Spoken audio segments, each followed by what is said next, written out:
The Zooarchaeology Lab studies animal remains from archaeological sites. So the Zooarchaeology Lab at RIA entails actually of three parts. There's a collection, there is this space where we can study animal bones, and then there's the maceration unit where we can prepare skeletons for the collections. These collections are then used in teaching and research. We also do field work. We do field work in places like Turkey, Lebanon, Bulgaria, here in the Netherlands, and we conduct large-scale, smaller-scale scientific projects as well as outreach. In all of these, students can get involved. We are a relatively big group of an assistant professor, 2 research and teaching assistants, and 6 PhD students.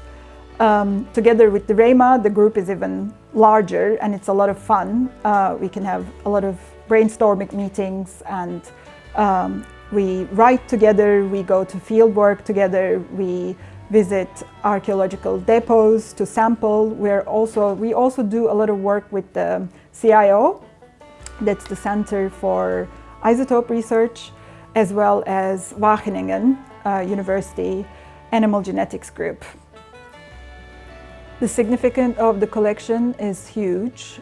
It is the best zooarchaeological collection in the Netherlands, but one of the best in Europe. It's very extensive and we continue building it up. We have a maceration unit where we prepare more skeletons, and students can also do that. They can learn how to macerate carcasses and make them into skeletons and get involved in collecting from the wildlife.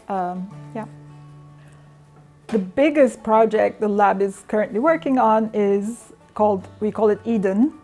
Eden is the emergence of domesticated animals in the Netherlands, which involves 2 PhDs and a postdoc, all working on animal bones from 6,000 years ago, from important Dutch sites at the transition between hunter-gatherer economies and farming.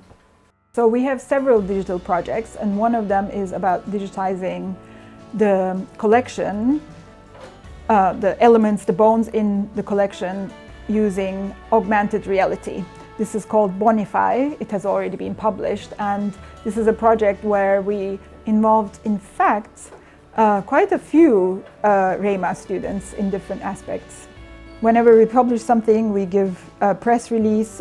It's usually picked up because we work on human impact on wild fauna. We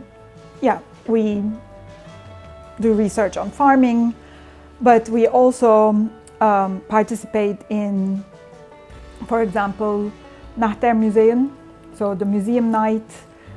People come here, REMA students, PhDs, myself.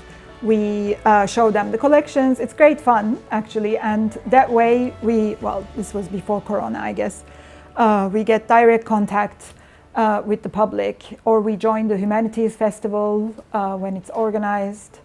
Yeah. Mm-hmm.